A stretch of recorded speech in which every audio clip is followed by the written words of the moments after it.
लोगों ने इस बात को जीवन की सच्चाई मान लिया है कि अगर हमारे घर में किसी को कमाई वाला काम करना है, कमाना है, तो उसको घर परिवार छोड़कर बाहर ही जाना है। लोगों ने ये मान लिया है कि अगर मेरा बच्चा अच्छा पढ़ने वाला है तो उसको बिहार के बाहर ही जाना है। लोगों ने ये मान लिया है कि अगर घर में कोई बीमार ज्यादा पड़ जाए तो दवा इलाज के लिए उसको बिहार के बाहर ही जाना है। गांव में शायद ही कोई ऐसा परिवार मिलता है जहां पति पत्नी, बाल बच्चे और माता पिता एक साथ रह रहे हैं। परिवार की परिकल्पना ही खत्म हो गई है। इसी तरह बेरोजगारी जो है, ये सिर्फ पढ़े लिखे या अनपढ़ों, गरीब अमीर, अगड़े पिछड़े की समस्या नहीं है। बेरोजगारी का हल ये है कि यहाँ जो लोग समृद्ध माने जा रहे हैं, जिनको 5-10 बीघा जमीन है, छोटा मोटा बिजनेस व्यापार है, वो लोग भी गांव में चलते समय हमारे पास आकर कहते हैं भैया 20,000 रुपया के लिए कुछ भी अपना जमीन बेचने को तैयार है। बेरोजगारी का ये हालत। तो बेरोजगारी और पलायन के बाद जो दूसरी सबसे बड़ी समस्या दिखी वो है शिक्षा व्यवस्था का बिहार में ध्वस्त हो जाना। हम लोग जैसे लोग बिहार के सरकारी विद्यालय से पढ़े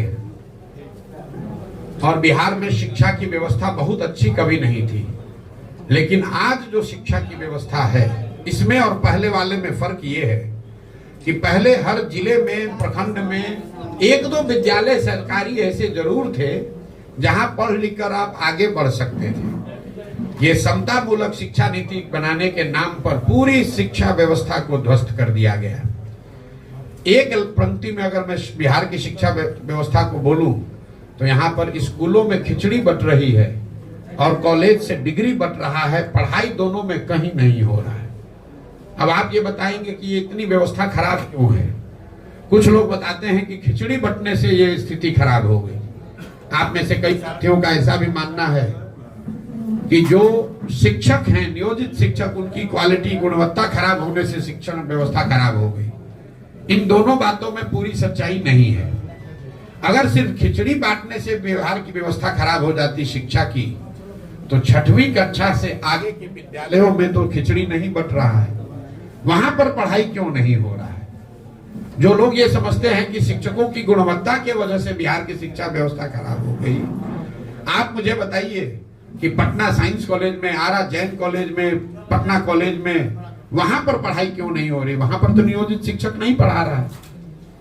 कहीं ना कहीं इस समस्या की जड़ को अगर आप देखेंगे तो आपको पता चलेगा कि बिहार में शिक्षा व्यवस्था इसलिए खराब हो गई है कि यहाँ समाज और सरकार, मैं समाज को भी कह रहा हूं, सिर्फ सरकार नहीं, समाज और सरकार दोनों की प्राथमिकता में शिक्षा है ही नहीं। समाज के लिए भी शिक्षा और शिक्षण संस्थाएं सिर्फ और सिर्फ सरकारी लाभ और कुछ योजनाओं का बंटवारे का केंद्र है। गांव में अगर विद्यालय में खिचड़ी नहीं बटी तो अगर उसको साइकिल पोशाक का पैसा नहीं आया, घर के लोग जाकर हेडमास्टर से झगड़ा करते हैं कि भैया हमारा पोशाक का पैसा नहीं मिला, साइकिल का पैसा नहीं मिला। लेकिन उसी विद्यालय में गणित का क्लास अगर साल भर नहीं हुआ, शिक्षक है ही नहीं, तो कोई व्यक्ति जाकर नहीं पूछ रहा है कि हमारा बच्चा गणित कैसे पढ़ेगा, यहाँ तो गणित का टीचर ही नहीं है। इसी तरह से सरकार के लिए भी जो शिक्षण संस्थाएं हैं वो पढ़ाई छोड़कर बाकी सब काम करने का व्यवस्था है। कभी उनसे आप सफाई का काम करवा रहे हैं, कभी उससे इलेक्शन का रोल बनवा रहे हैं, कभी शराबबंदी का डाटा इकट्ठा करवा रहे हैं, कभी वहां से खिचड़ी बंटवा रहे हैं, सब काम कर रहे हैं, पढ़ा नहीं रहे। तो ये नीतीश कुमार की जो, लालू नीतीश की जो शिक्षा नीति रही है, इसकी वजह से बिहार में जो बचा खुचा था वो भी शिक्षा व्यवस्था पूरी तरीके से खत्म हो गई और इससे इतना बड़ा नुकसान हुआ है। मैं हमेशा कहता हूं कि नीतीश कुमार के 15, 17, 18 साल के राज को जब इसका इतिहास लिखा जाएगा तो उनके एक पढ़े लिखे व्यक्ति के नेतृत्व रहते हुए बिहार की शिक्षा व्यवस्था के ध्वस्त होने को उनके शासनकाल का सबसे बड़ा काला अध्याय बताया जाएगा। ऐसा इसलिए कि कल बिहार में एक अच्छी सरकार आ जाए, सड़क टूटी है, सड़क बन जाएगा, नहर में पानी नहीं है, नहर आ जाएगा, अधिकारी आज चोरी मनमानी कर रहे हैं, उसको रोका जा सकता है।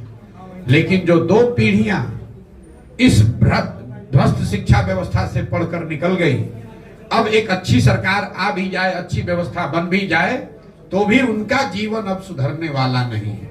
उनको पूरे जिंदगी शिक्षित समाज के पीछे ही चलना पड़ेगा।